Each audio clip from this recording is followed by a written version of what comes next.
I don't think there's a hell of a lot I can do. We're at the mercy of the computer.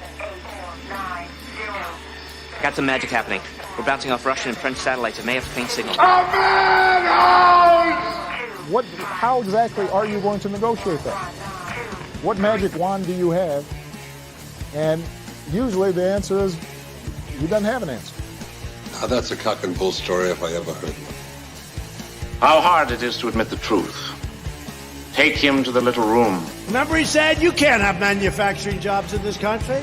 You need a magic wand. Remember the famous? Well, I guess we found the magic wand. If you watch Fox News, you are living on a different planet. What is your major malfunction, numbnut? I'm trying to think, but nothing happens. Quiet, numbskull. I'm broadcasting. Welcome, my brother.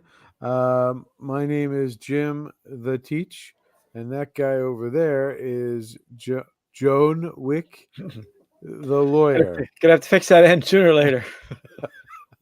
Namaste.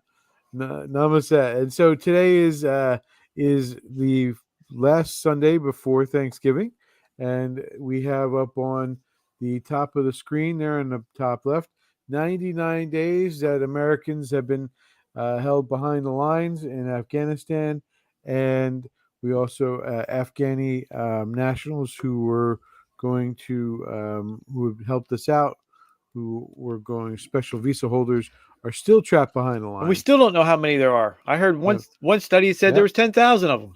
Yep, and we don't, because the Biden administration is once again being the opposite of transparent. You would think that a news service would want to find that information out. You think, right? But or many news services. But that they call it fake news, but then there's just plain propaganda. So that's exactly one of the points tonight that we're going to be hitting on when we talk about the many failures, especially with what happened this last week with our Call of Duty winner, the Call of Duty 2020 winner of the award for the taking out 3 people who were trying to kill him. So we should give a shout out to Kyle. Kyle was freed. Good job. Prayers are answered. Prayers are answered. Yes. So we have one more time that at least the judicial system fell on the right direction. So good news with that, bro. That's really good news. I mean, we should be happy about that, right? We should be overjoyed about that. He shouldn't even been tried. I can't believe it. Exactly. Which was one of my points. We posted that up on Facebook that, it shouldn't even have gone to court. I mean, it's great that he won, but all the trauma and tragedy, it's better that should be, that shouldn't have happened. And we can talk. I'll talk more about the reaction a little bit later on to the Rittenhouse case, and there was significant pushback from the left. Not a surprise, by the way, not a surprise. But I wanted to start off our show, brother, with a dive into dictatorship, Dictaphiles. Once again, we have on here Newt, former Speaker of the House, speaking about the current Speaker of the House, Nancy Pelosi, the gerrymandered in Congresswoman, as we hear him speak. And he has run a balancing act. He's faced with a dictator, and I mean this literally. Nancy Pelosi runs a dictatorship. She kneecaps people. She coerces them. She does things to Republicans that are a violation of 240 years of American history. And she is extraordinarily destructive of the concept of freedom. There's 800 years now of tradition. Nancy Pelosi's a dictator. She's in the tradition of Cromwell. She's in the tradition of people who centralize power. She's a thug. She brutalizes people. She runs over them. She establishes rules that are crazy. And by the way, you can tell the difference. I was in the Senate yesterday, wandering around by myself without a name tag, without having to be escorted. You go to the House, they meet with whistleblowers off of Capitol Hill, because otherwise the whistleblower is recorded by the Capitol Police as they enter the buildings. I mean, she has established on the House side of the Hill a dictatorship, and literally, where I'm embarrassed to say this because I'm a creature of the House, But the Senate today is much freer and much more open than the U.S. House. It's truly humiliating. And you can see that everything we think of as freedom is being crushed by the Pelosi dictatorship. I think it's truly more frightening than the Justice Department, because in the end, if you end up with a Congress which is totally dictatorial, it will then lead to an even more dictatorial government. So I just want to, I throw out there, Charlie Kirk gets the award for the most casual dress on Friday. Those of you who can't see it, he's got a T-shirt on and he's got an American flag. Great job with the American flag hat on, but it's still very casual. We're in uniform. Yeah, we have a uniform. We're in Magnum uniform. Those of you who cannot see it or are listening in on this, we are both wearing our Thomas Magnum uniform. Thomas Magnum Hawaiian. Minus shorts t-shirt. and 45. Yes. Minus 45s. Well, maybe. So yes, very casual on the Charlie Kirk show. But so I think that's an example, brother, of not only just what we hear about Nancy Pelosi is not only the fact it's not just the way she's dealing with it, but it's really how the entire party approaches America. They look to be the dictaphiles to tell us how to live our lives, to go for the heavy security state that they've been itching for, so that they can control every aspect of our life. This is nothing new. I mean, it's new in a sense if you're 60 or so and you've seen a different Democratic Party that actually believed in America first and believed strongly for the American people. But now the new system that the Democrats have embraced, this socialized model, is one in which we see a government that wants to control nearly every aspect of your life, including what's going on inside your head, which brings me to the federal indictment that was done by the last election, the 2020 election. We have, brother, if you would see, and let me put it up on our screen here. We have up on our screen the Iranians. Believe it or not, John, the Iranians were trying to hack in to the immaculate, no deception, no criminal activity, no fraud election that we heard so much. The pushback then when we heard President Trump say that it was a fraudulent election and there was a number of problems. Now, I don't know about you, brother, but from what I understand, there was 100,000 emails sent threatening people to switch party affiliations. Now, this is the breakdown. The Iranians these two Iranians sent these emails saying if you don't switch to the Republican Party, there's going to be some kind of consequence for it. And the idea is then to make the Republicans look bad. And of course, then those people would being Americans are going to say, no, we're not going to switch. We're going to, report you and then, definitely vote Democrat. So this, I just want to remind you, John, that this, immaculate election that are supposed to be for machines that were not connected to the internet. And what I understand is they were trying to actually hack into the news service so that they could change the numbers during the night of the election. So when it was reported, say CNN gets up there, John King, I think the guy's name is, gets up in front of his big old map and he starts pointing out this place and going into this area, and he, the numbers change. I don't know, bro, do you remember any part of that night where the numbers changed like radically? Do you remember like maybe in Pennsylvania where all of a sudden where President Trump was up by a significant number, the numbers flip-flopped and all of a sudden President Trump was behind? Do you remember something like that happening? I mean in Michigan? I think it was in Michigan. It was in Pennsylvania too. It was in Pennsylvania. But in multiple places. Not that really ever happened, of course, because it was the immaculate election. Well, no. Now it's just, thank God we have somebody to blame other than the Russians, because we don't want to get swept up in the Durham probe. But right. So it wasn't. You can't blame the Democrats, because if you blame the Democrats, you get kicked off of Facebook. Now we have you're saying is you have the real culprit, which was the Iranians to say the Iranian collusion hack. Iranian collusion. All right. Iranian collusion. So I think that there should be a special prosecutor to investigate the Iranian collusion hack. That's what. And maybe they'll get to the bottom of it. Okay. Maybe because I also want to remind you. Do you remember how Kemp in Georgia was so adamant that this is it was a great election. There is no problem with the election. Did you know, brother, that the Fulton County has been taken over by the state election board because they found so many irregularities with the Iranians, right? Not. those pesky not the Iranians, Democrats. brother. The Democrats weren't doing it, right? No. If you say the Democrats are doing, you get kicked off Facebook. I didn't say anybody, but I would believe it was those pesky Iranians. If you really want to get those pesky Iranians, those damn pesky Iranians. Those pesky Iranians. Mohammed. The guy's name is actually Mohammed, by the way. I don't remember his last name, but his first name is Mohammed.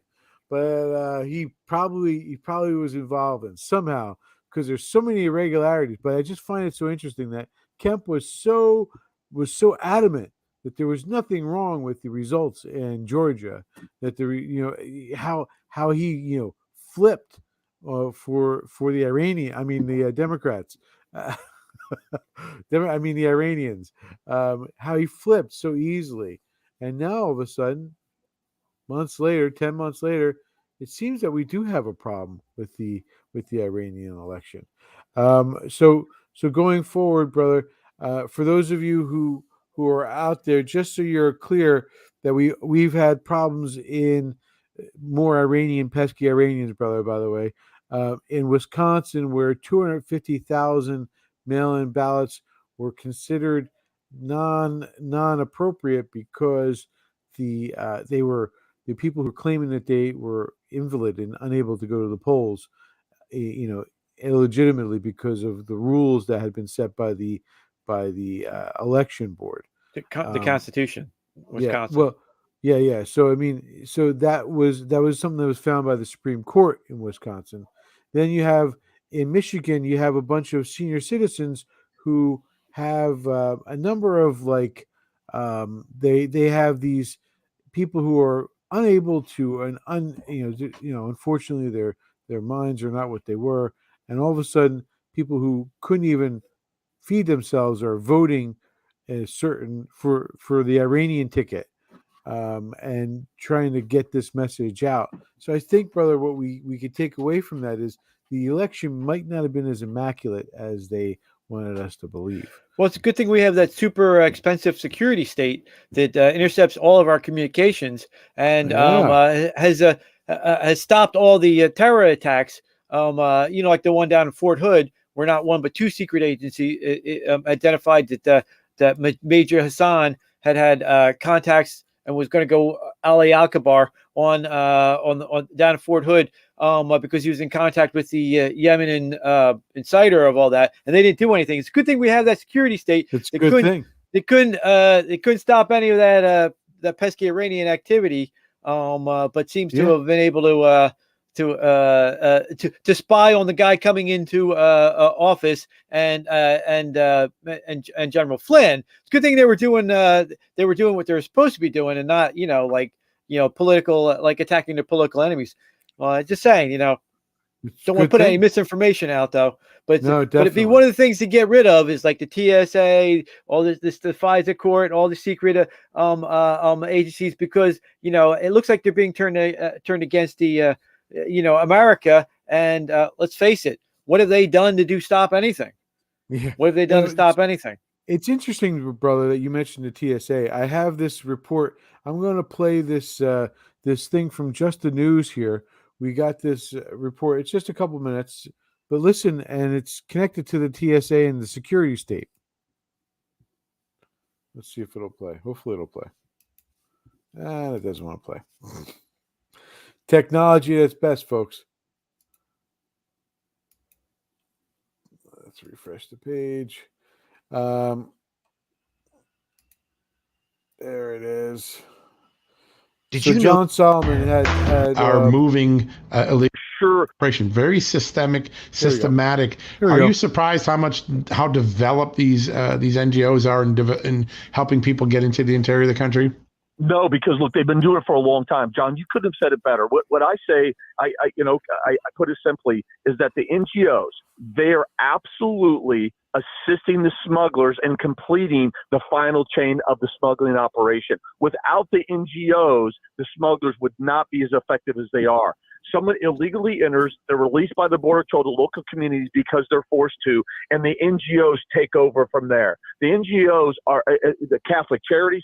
They are funded very well through donations, sometimes very large companies, and they're also subsidized by the federal government. That illegal alien is dropped off, and you're right. The NGOs take over from there. They give them anything they want. They give them a cash credit card. They give them free plane tickets anywhere they want. They absolutely assist them with TSA, with boarding, as you suggested, and they make sure that they are actually flown to anywhere they want to in this country, their final destination, to complete the final leg of the smuggling operation. That is absolutely what the NGOs are doing. Wittingly, unwittingly, look, they've been doing it for a long time. Yep. In my opinion, John, they know exactly what they're doing. Yeah, no, there's no doubt. This is a very well-developed plan. In fact, I don't think my travel agency gives me this good a package when I go on my vacation. So, John, that's exactly right. Look, I've been to the border multiple times in the last 10 months. I've seen it. I've been to McAllen Airport, for example, early in the morning, where the majority of individuals actually early morning flight were all illegal aliens. They all have the same exact packet, free plane tickets in their hand. Many of them, like you said, had interpreters, and many of them actually pre-boarded the plane before American citizens did. Again, a packet that explains exactly what they need to do, exactly where they're going, all funded by donations and taxpayers. Yeah, it's just an amazing thing. And you look, this particular package. So I don't know if you heard that, brother, but they get free boarding passes. They're put on the plane first. So just to give you a heads up, we do remember that there's the marshals in the sky, right? The sky marshals who go onto these planes. They're usually the first people on the plane. They go in there. They report into the captain of the plane. Say, I'm the marshal, and I'll be riding your plane. Now, I've been told, and Congressman who actually did a follow-up on this, who actually went to these places and saw and got one of the packets that's being discussed here.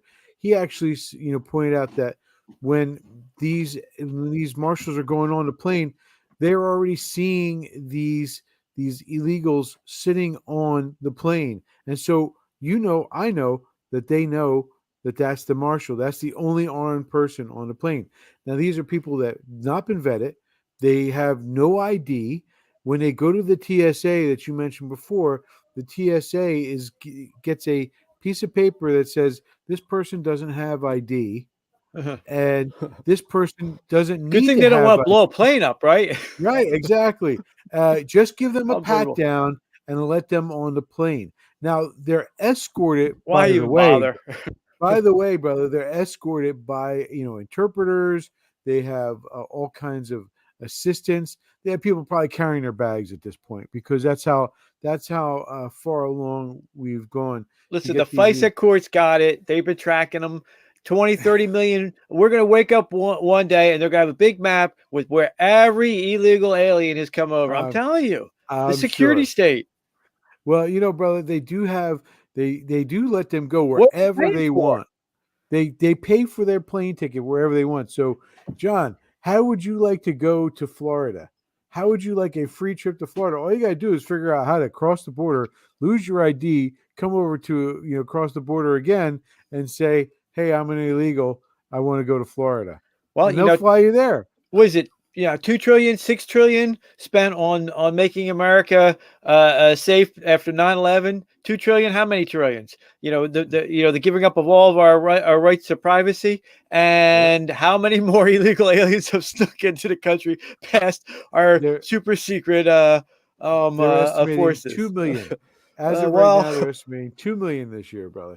And so if anybody doubts this, you're welcome to go to Just the News. The Catholics win again. Let me tell you, brother. I guess they're more sophisticated than FISA and the FBI. Yeah. I just want to know, where is the news on this? Again, you mentioned it at the top of the hour. So where is the news the news organizations that are reporting on this?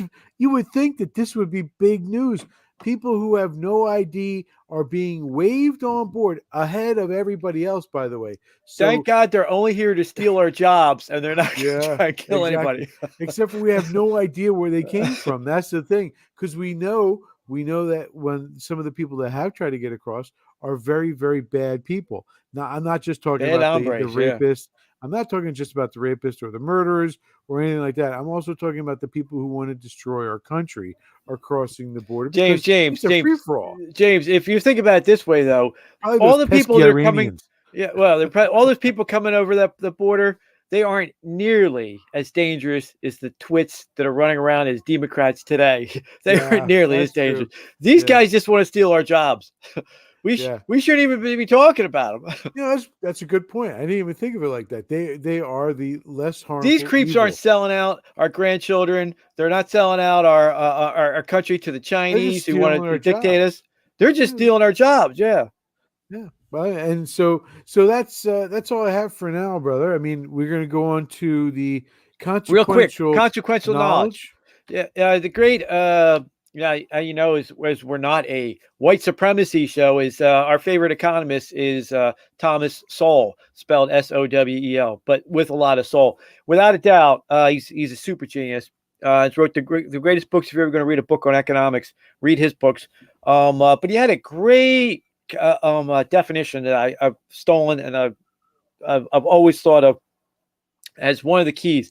America is falling apart right now because of the lack of virtue in our women and men and ourselves, and also because of this thing called consequential knowledge. We actually call it the dopey utopia, and talk about it like years ago. But I like his term, consequential knowledge. When we've referred to the dopey utopia, we're talking about people in the city that they wake up, somebody else cooks for them. Somebody else drives for them. Somebody else thinks for them because they put on NPR. Somebody else opens the door for them. The concierge. Somebody else drives them to their work. I mean, they're just like they're so spoiled that they don't have to think or do anything. And of course, they're subject to they're living in this bubble, this bubble divorced from reality, and that's why we call it the dopey utopia. Well, Thomas Sowell had a term of consequential knowledge. Like there's knowledge, like any academic idiot like an Obama, they can pontificate all they want about stupid crap because they never have to pay the consequences to their nonsense. He can go on and on and on about global warming, take away raise our heater prices so we freeze during the winter and so we can't afford electricity for air conditioning in the summer. He doesn't have to pay that because he buys a house right there in Martha's Vineyard for $12 million. He never has the consequences of his stupidity. And he's a dumb guy. I'm so sick and tired of people telling me how smart Obama is. He's a freaking moron. But anyway, one of the reasons why is because he lacks all consequential knowledge. He's never done a thing in his life. Just like Nancy Pelosi, another one. Never done a real thing in their life. Never done a real job in their life because they have no consequential knowledge. Thomas Sowell will point out, this is what his definition of consequential knowledge is this. Say you're an engineer. If you're an engineer and you put a building up and it comes down, you can't be an engineer anymore. Plus they lock you up and put you in jail. There's a consequence to your actions, right? And so you could be an academic ideologist with an ideology and go on and on in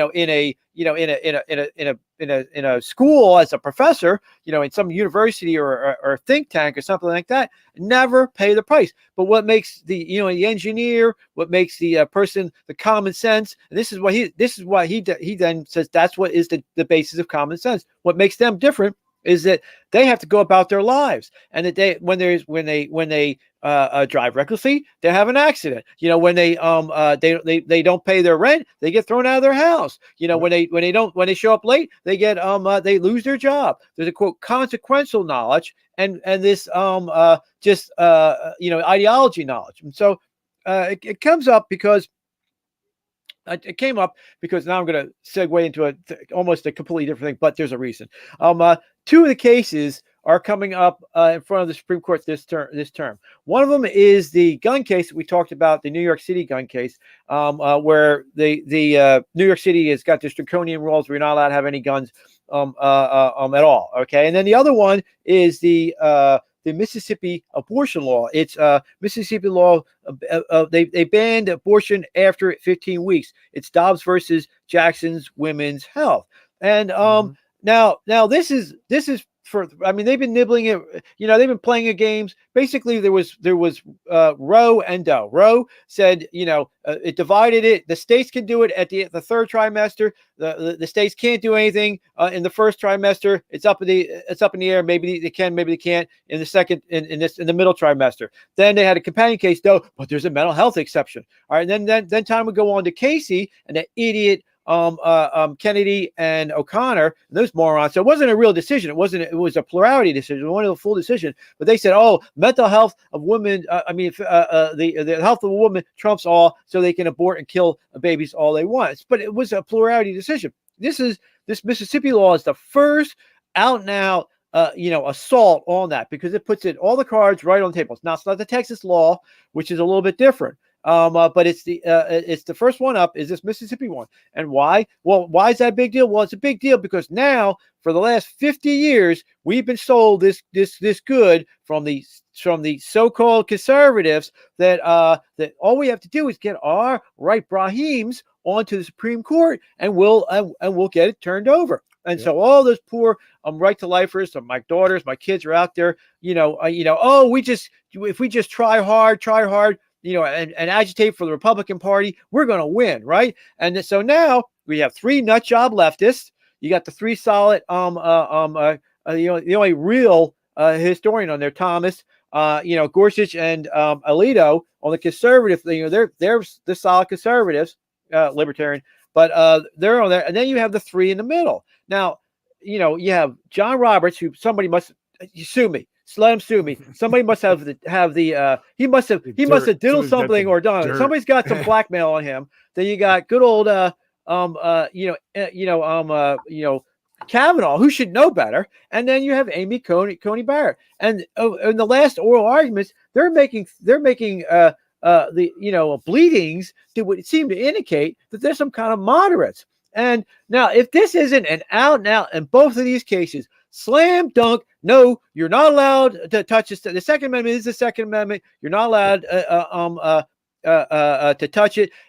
And if the abortion isn't completely overturned, what did we just waste our 50 years for? Right now, some of the things that good old Amy Coney Barrett was saying was, and listen, we all fell for this. I fell for this. You fell for this. Well, I sort of fell for it because it's been my biggest pet peeve all along is this idea that we are being ruled over by these 9 morons in black robes. Like, who the hell are they? They're just a bunch of mushrooms fed a bunch of crap in the dark. We've all that, bro. That's good. That's good. But we all fell for it. And if she was saying things like, well, surely if you were in Times Square, you wouldn't have a gun. Yeah, unless Al Qaeda's trying to run you over with a bus, then a gun's going to help a lot. What do you mean you can't have a gun in Times Square? What is this idea? The Second Amendment, we're going to get to it in the end. It was made specifically, as we saw with Kyle, to stop mobs and foreign invaders. What more do you need a gun? Why can't you have a gun in Times Square or a stadium? What's wrong with you? What's wrong with her that she's saying something like that? Because again, she's another one of these lawyers who's never done a damn thing in her life. I mean, she's got kids, and that's a thing. But you know what? If you're making a ton of money, you don't feel the struggle of the kids. You can hire au pairs like my daughters are. Raising your kids and stuff like that, which is I guess what they did, and that Nancy Pelosi did. Then you're not connected to the reality. You're not running your face up against the reality. And so what they lack, these Brahims lack, is consequential knowledge.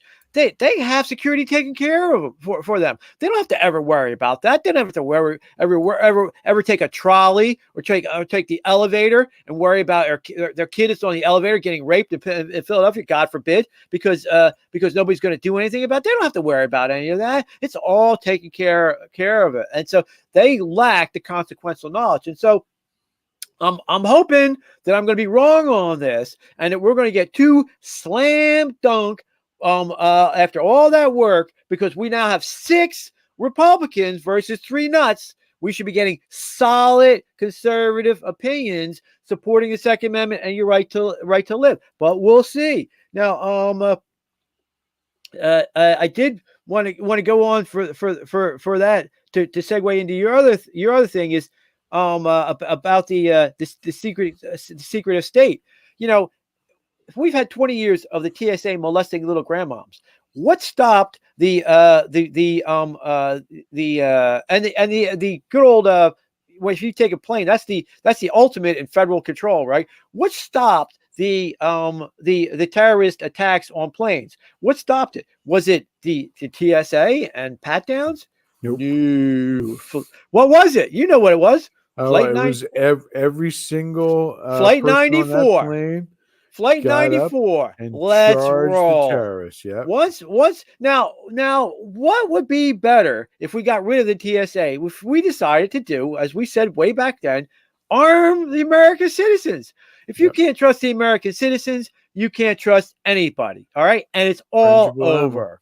So think about that, because now we're seeing that the terror, the security state doesn't care about 30, 50, 40 million people coming into this country illegal. They don't care what their intentions are. They're not tracking them. They're not doing a damn thing about them. But what they do is they will go after everybody who is in Trump's cabinet. Are you kidding me? Everybody who wants to be who's supposed to, they'll go after the guy who was elected as their boss. It's time to go. The security state was a bad idea. It didn't stop anything. They didn't stop any of the planes. They didn't stop the major down there. They didn't stop all the terror attacks. The only thing that stopped it was sooner or later, I guess, the Muslims found something else to go to, or the fear of Americans that are armed stopped it. And if you really want to stop the terrorists, you know what you do is you issue everybody a firearm and say, all right, next time somebody shows up, we're not going to just beat them down like in Flight 94. No. It's going to do a little Kyle Rittenhouse on your butt.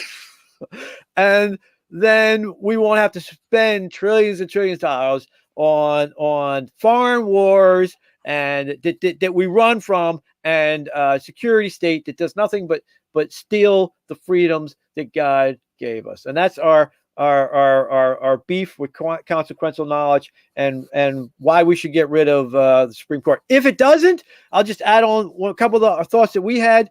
You know, it's time, if we don't get the slam dunk, it's time for us to start rethinking what we're going to do. Not packing the court. It will help a little bit to put 12 people there, in the sense that you'll have like a jury, but it won't solve the problem, which is we have an unelected bureaucrats with a bunch of rich lawyers who don't have to live in the real world decide what our fate is. You know what we should do is have a first Article 1 court where you say, you know what, you're not going to support the Second Amendment, we're not paying you. We're not paying a damn thing for you. We're not paying your pension. We're not nothing. We're cutting. So one of these judges, they don't want to support the Second Amendment. We'll just have a First Amendment.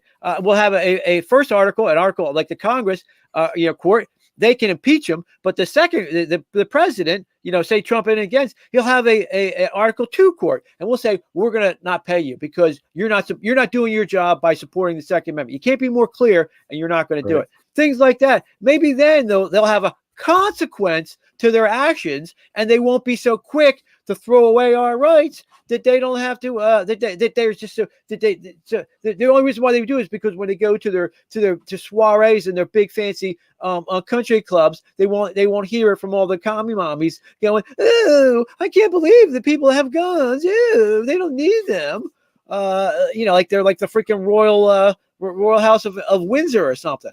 So that's just a couple thoughts on what we need to do to fix America. We need to bring back consequential knowledge. You get it kicked in the ass, maybe you'll stop doing dumb crap. All right. But the Ballistic Patriot is not advocating kicking judges in the ass. Just wanted no violence. No violence. We are advocating no violence. We are metaphorically. Metaphorically, yes. So let's dive into the culture wars, because that's really the next piece that I want to bring up. I don't know if you're familiar with the show SEAL Team, brother. You've watched that a few times, right? Got the guy from Angel, right? You got I love the guy Angel. from Angel's great. the David TV show. Boreanaz. Yeah, and so it's a show. First of all, it's they actually have one of the guys on it, and I don't know which one it is, but one of the guys was actually on the SEAL team. One of the guys that are in the show.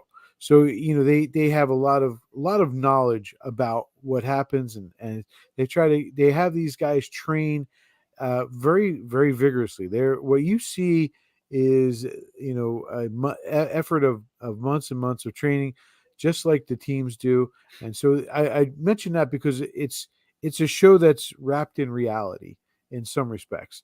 It's not, of course, it's not. Sergeant America agrees. Right. Okay. So Sergeant America says it's really good. It's accurate. So what this season, this 5th season, they were going to get rid of it. CBS was going to get rid of it. The Communist Broadcasting Service was going to get rid of it because I was wondering, why are they going to get rid of it? It's a very highly rated show. It's the same thing that happened with Tool Time, or not Tool Time. What was it? The Last Man Standing with Tim Allen. It's a very highly rated show. Why are they getting rid of these highly rated shows? And then it occurred to me these guys don't come across, directly as like Trump guys or as conservative, but they are clearly they have a very positive view of what, John? America. America. They're a very positive view of America. So I'm thinking, really, are they going to be so blatant that they're going to do this? They're going to dump them into Paramount Plus, which is, you got to pay to get it. It's a paid service. It's not going to be on regular TV. It's not going to be available, on CBS to watch every night. And then they put it on Sunday night, so you get the new episode Sunday.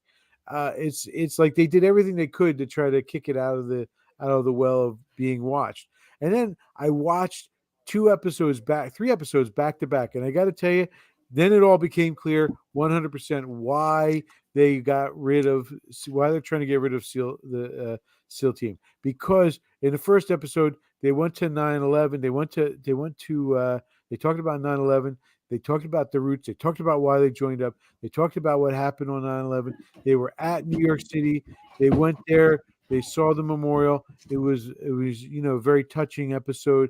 That was one. Second episode, they start talking about Afghanistan, and they start talking about the withdrawal. Now, I know that CBS didn't know this, but the point is, the show is going, it just dove right into it about the ridiculousness of the withdrawal. It didn't hold any punches, brother. Didn't hold any punches back. It went on about how much of a waste it was, and how the soldiers who fought should feel proud of what they did, and how in essence, and I'm paraphrasing what I take from the entire show, the leadership should be ashamed of what they did, and that's what it all came down to. But not the leadership of just the withdrawal, but the leadership of the 20 years. The people in power should be ashamed of what they did. They knew it was going to fall apart, and they didn't do anything about it. And then ultimately, the capper on everything, John, in this last episode, which I watched just tonight, and I just wanted to get it in because I figured there might be something else, and I wasn't left disappointed. You got Sonny Quinn, the Texan. What, John? What's the phrase he uses? Stop the steal. Bingo. From the pesky Iranians, though. Yeah, from the pesky Iranians. You can't forget that. No misinformation. You get kicked off. Sonny Quinn's got to get that right in his head. He's got to get that right. So I thought, culture war, brother. Culture wars, right? So what do you think of that? You got any comment on that? Anything you want to say about that before I dive deeper?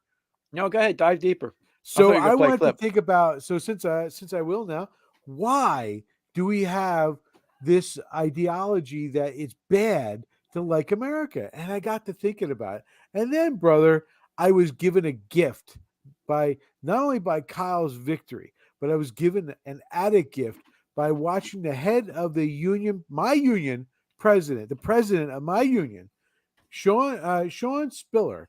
He comes out with this statement right here, which I'm going to just read it for those of you who are listening to us and not watching us. Today, we share the anger of all those who know that our communities are less safe because the verdict sent a harmful message that vigilante violence is a reasonable response to constitutionally protected protest. God Almighty, the only constitutional piece here was the guy carrying the rifle with the Second Amendment as the constitutional, and then the vigilante justice was actually the three knuckleheads that tried, the three attempted, the pedophile, the wife beater or the woman beater, and the felon who was carrying a gun, the armed felon. Those were the ones who were trying to do vigilante justice because they were trying to take Kyle out for his putting out the fire and for him standing up for his community. That is, in essence, what this guy, Sean Spiller, he also goes on, and this is where I'm going to make a statement that people are going to cringe at, but I don't really care because the facts are right here on the screen. But more than that, today we share the determination of those whose commitment to true equality, liberty, and justice of all people, regardless of race, religion, or creed. And then he goes on, our thoughts and deepest sympathies go out to the families, friends, and loved ones of Joseph Rosenbaum, the child rapist, multiple times, and Anthony Herber. He's the one who was beating women, and as well as Gage, I'm not even going to try his last name, who was the felon carrying a gun that pointed at Kyle when he shot him, and who were victimized. They were the victims. So this guy is willing to defend a child rapist. And you know what I say to that, brother? He's supporting child abuse. Sean Spiller is out there supporting child abuse. He's not supporting the children that we're supposed to be teaching. He's supporting child abuse. Because when you stand there and you defend a guy who went out of his way to try to harm an American, a child, 17-year-old. Let's be clear. Legally, Kyle was 17, carried the rifle legally in the state of Wisconsin. He was 17. He was attacked. And this guy, Sean Spiller, the head of the NJEA, is saying it's perfectly acceptable that was done. That this adult, this 35-year-old adult, attacked this child rapist, attacked Kyle, the 17-year-old. John, I got to say, this is why we're having a culture war, because this guy, he should step down from the union. He should not. He's also the mayor of Montclair. For those of you out there who are wondering, he should step down in disgrace. He is actually thinking about and talking and trying to drop the flares of running for governor of New Jersey in the next election in 2025.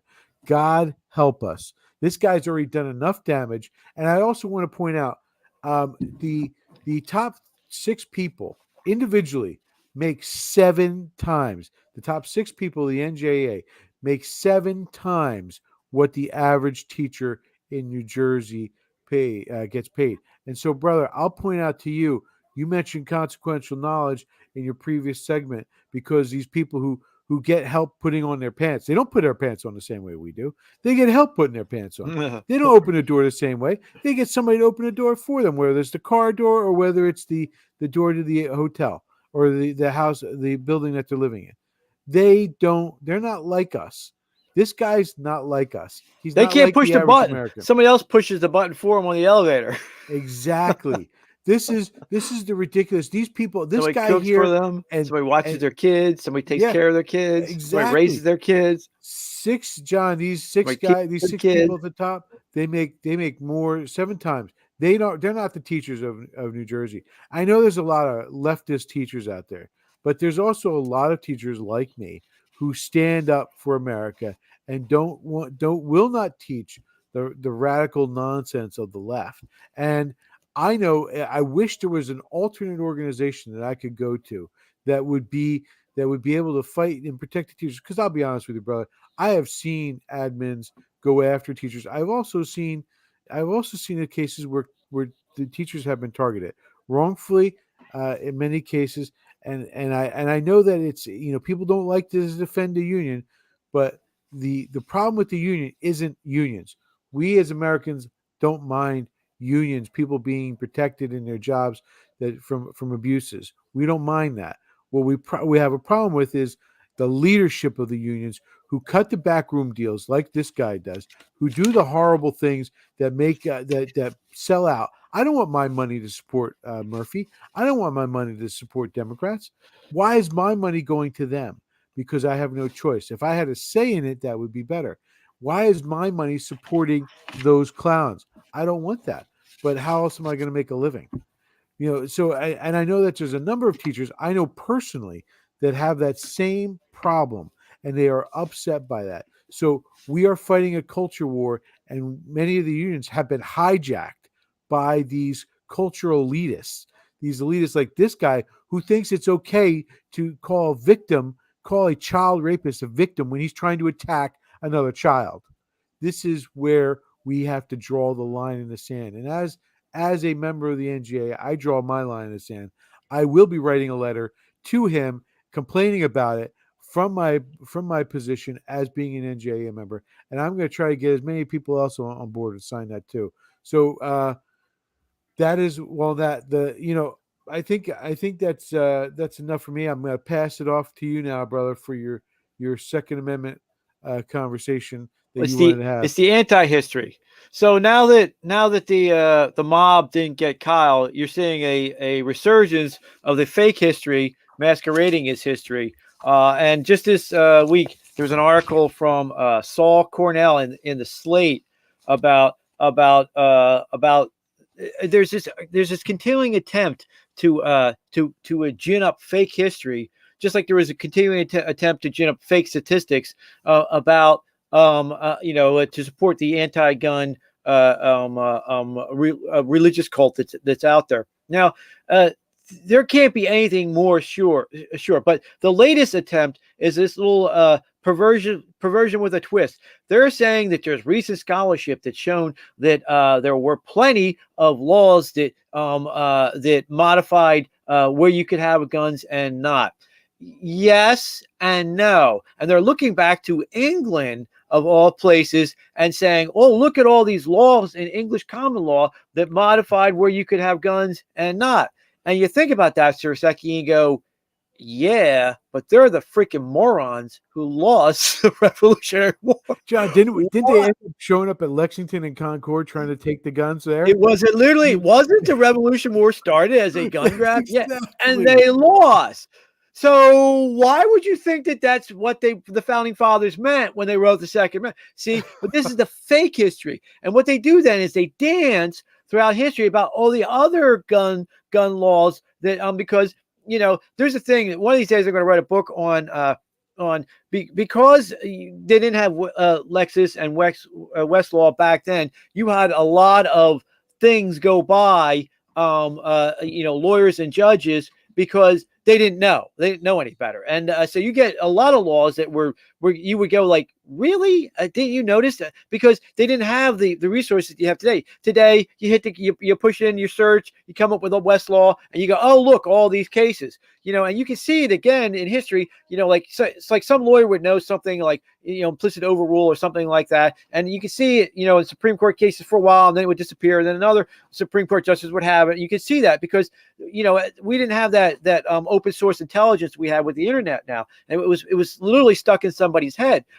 So yeah, there were a couple, but they quickly dance around exactly who it was doing all these things, AKA the Nazis and the Confederate slavers, right? They were doing all these, modifying these laws to prevent the poor black freed slaves so they could lynch them. They step over all those facts, but I love this attempt again because it's masquerading as rationalization that they're all so serious and they're all so knowledgeable, and you can't have a bigger bunch of idiots on the face of the freaking planet promulgating fake history. And listen, the 1619 is fake history, and look how far it's getting with that. This is some more fake history. We shouldn't just dismiss it. We should rigorously put it down. For example, if you take their logic successfully, well, then take the First Amendment. Now, we talked a little bit about the Clarion Codes. So there were a bunch of, in the 1670s, there were a bunch of anti-free religion and you're not allowed to assemble, and you're not allowed to speak your mind. When it got coalesced into the First Amendment, the Founding Fathers did it. They said, oh, yeah, they looked back to the Clarion Codes and the things that were done to shut up, to religiously persecute people in England. They go, we don't want that. We'll just call this the First Amendment, and it's the exact opposite of all that stuff. Now, there are Clarion Codes that were still in effect in the 1800s. If you take these idiots' logic, well, then of course you can abridge every First Amendment right you want, because the English common law, that's what they did, and the Parliament did it then. Okay? No, I will take you now through the legal and historical roots of the Second Amendment, the slam dunk case. All right, now to be clear, because I'm not that idiot Obama, but a well-regulated militia. The definition of militia back in the Founding Fathers' day was 17 to 49. If you weren't in the actual militia of 17 to 49, you were still in the reserve of militia, which was everybody else, the women, everybody else. Why? Well, because when you had to repel, invading Indian tribes that were massacring everybody had to get a gun to save their lives. And remember, it's not a foreign right, the Second Amendment. It is an indigenous American right. That England didn't protect us from the Indians and the frontier and the bears. We had to do it ourselves. And we took a page from the Indians who carried their own weapons, and we did too. So it was an indigenous American right, separate from the other rights. The Second Amendment is an indigenous American right. So anyway, that's for militia. Being necessary to the security of a free state, aka being defended against foreign enemies like the British Empire, or aka riots were endemic to America, which we just saw with good old Kyle Rittenhouse, who was actually not going across the border. His dad lives in that community. That was his community. His friends were in that community. He wasn't an interloper. He wasn't a chaos tourist. That prosecutor lied. Now you can get away with that because he has immunity. But anyway, the right of the people, that would be us, not the government, to keep and bear arms, meaning to have it in your house, or bear, meaning you idiot Amy Coney Barrett, to take to the Jets game or to the Times Square, wherever the hell you want to. Yep. Now, these are the key words. Shall not be infringed. Now, shall not, I'm going to focus on a little bit at once for a little bit. When I was going to Temple Law, I had the privilege of taking classes from Professor Limonati, who wrote the book on state constitutional law and what's called Judicial Canons of Interpretation. He wrote 2 books on that. I mean, it's amazing. He was a genius. This guy was a super genius. Anyway, the term shall not is actually a legal term of art, meaning it's got case law all of its own that is determined it. Reason why is because the federal constitution wasn't the first constitution, the first rodeo the Founding Fathers were at. They'd written a series of constitutions for each of the states and for the colonies, and learned a lot. One of the things that they learned is that when they spoke and used the term may, the government just did whatever the hell they wanted. So they rejected may and came up with the term shall. And it's a legal term of art, meaning there is no question now. It's not up to anybody's discretion. You can't or you can do it. Period. Over. Now, of course, you got to remember, too, that the Founding Fathers, they knew Latin. And they spoke. Latin doesn't have a place for grammar, and because it's at the English at that time was you defer to the lords and the rest of it. It's a very deferential type of English that they spoke, and very passive English, English. So that's why the structures go on forever, and it's so hard to read for a modern person because they just don't spit it out. America has moved forward from that time, but shall not has a specific term. Now, just focus. So that's the legal definition, shall not. So when they say shall not, you can't get more absolute than their prohibition. Now, not be infringed. You think about that. If you're doing any math, if you know any math, a lot of math. Some people who have a mathematical mind just think in set theory, and there's a set. There's a set of A to B, A to Z, and you have A to Z in it, and that's it. But you can have bigger sets too. Every set is part of a set. These even called the null set. And some math is just all about sets. So they created this set of the rights, right? And then the Founding Fathers said, no, that's not enough. then there's a bigger set outside of that of the things that even might, infringe upon, might even touch that right. No, they're excluded too. Shall not infringe means there's a set of rights, all the things that you would have to exercise that right, and then there's a bigger set, even on the stuff infringing. Now, in the Pennsylvania Constitution, for example, it says for the Bill of Rights, it says for the Second Amendment right, their version of it, the Pennsylvania version is shall not be questioned. So you can't even question somebody about having a gun. So that would be in that shall not infringe. Right. There's things like that. That's even a more gigantic set of rights that you can't even go there. For example, when U.S. versus Miller in the 1930s gun case that made it to the Supreme Court, one of the things at the very end, they listed a bunch of laws that did not infringe. One of them being a law from back in the colonial days, which is just why this idiot from Slate is so hysterical, where the judge ruled that you could take from the poor purse because there was a guy who didn't have enough money to support his kit for the militia, meaning he didn't have the horn and the powder and the bag for it and the rifle, and they could take it from the poor purse to arm him. That's not infringing the right, of course, because they are literally arming the kid, right? So that is not infringing because you're assisting it. And in Miller, they pointed that out. That's not an infringement. So that's a little bit of the legal stuff. I'm going to get to one more part of that because Audie's other book, the great book, was the the canons of judicial interpretation. It's a fancy way to say statutory interpretation. So when you have the Second Amendment, it's basically just a statute, and there are ways to interpret statutes. From the days of the Roman, he went back to the days of ancient Rome and had fancy little Latin terms for this. But one of the most common ways to interpret a statute is what was the evil that this was supposed to prevent. And so, of course, as you brought up, one of the evils was when Madison was creating the Bill of Rights. He goes, well, obviously, a tyrannical government, taking everybody's guns, and then imposing themselves on us would be one of those things, right? So you could look back at that and go, yeah. If you're a government, no. The founding fathers said, no, you're not allowed to touch our guns, right? Now, interestingly enough, we brought up here is there was when Washington was almost losing the war in the Revolutionary War, and the British looked like they were going to win. One of the British colonel came up with a pamphlet of the it was a policy paper on what to do next, because after they were going to beat Washington was just weeks away from losing. They were going to take over again. The question is, what do we do next? So he wrote this. It was Colonel Knox, and he wrote a paper on what to do with the Americans. And it was a point-by-point, step-by-step of what they were going to do to us. They were going to establish the English church as the Church of America now, and wipe out all that, all the individual churches that we have. They were going to create an American aristocracy. And, and then they go on to like a list of things. Of course, the last two were, they were going to ban all guns, and they were going to ban even the manufacture of ammunition and powder in America.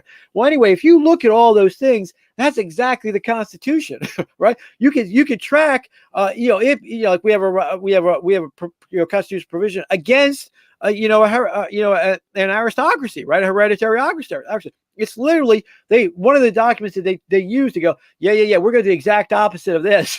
Yeah. They put it in the Constitution. And of course, when it came time to write the Bill of Rights, Madison did say, one more thing, the Second Amendment. So the evil, if you're going to look at it from the legal way, or the historical way, it is as sure a case as you can get. Now, there are a couple of groups that have gotten away with gun confiscation and restricting your rights to guns. And this is the thing the evil little creepy gun grabbers don't want to admit. But what is those two groups, James? You know who exactly they are. I know exactly. The Nazis.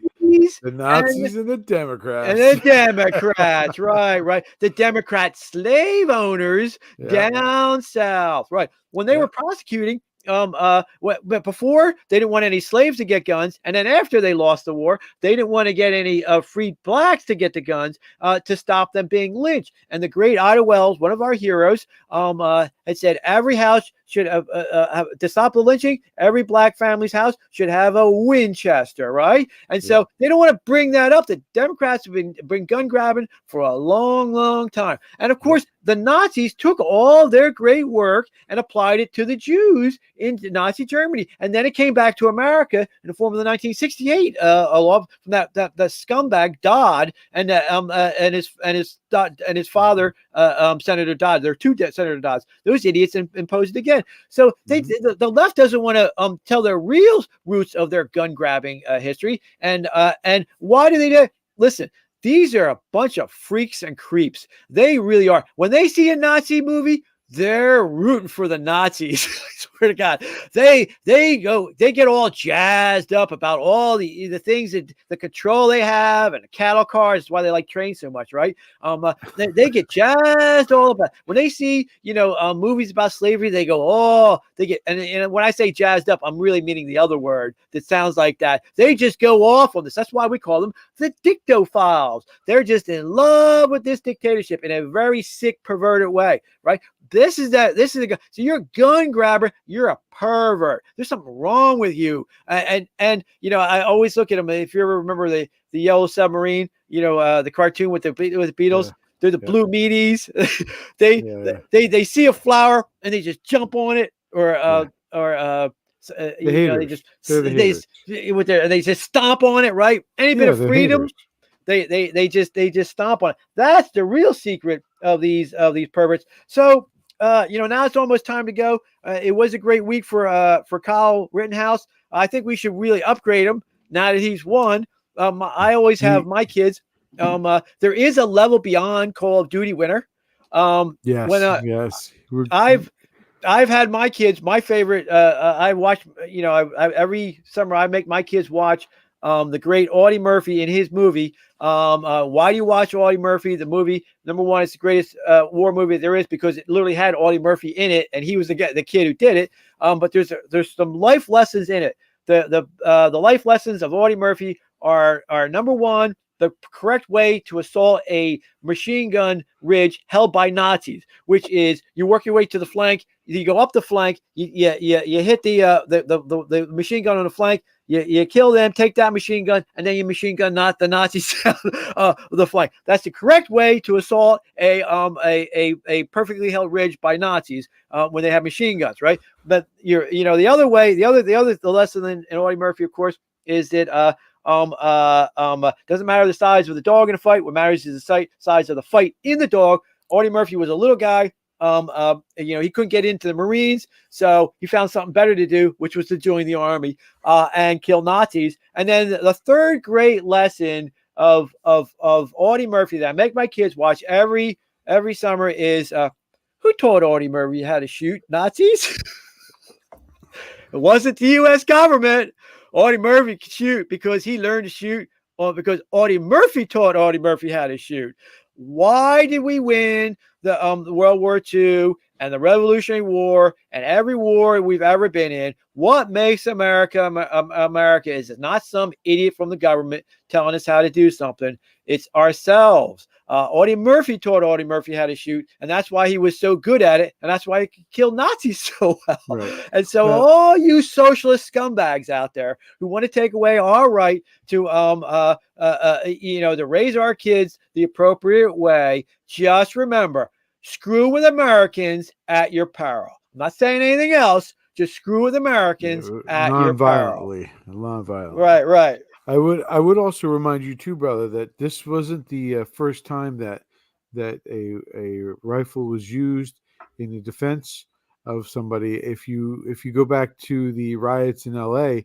and you remember the Koreans patrolling their neighborhood, they kept a lot of the rioters out of their area, and you saw, I think, and we actually covered this on the Cycle of Mayhem on Wednesday with AJ Hayes. He brought up how if you see that point, these gun grabbers, these Democrats, saw that there's no way that they can fully destroy the cities if they don't start taking away people's guns. And because the Koreans set the model, as did many of the black families. In the 1960s, the Italian mob was on top of the. Well, yeah, but the buildings. You know, I mean, it wasn't just the Korean. You know, they were using full auto because 1968 hadn't passed that. You know, moron Dobb hadn't used that Nazi law and transported it and put it in American law. But I get your point.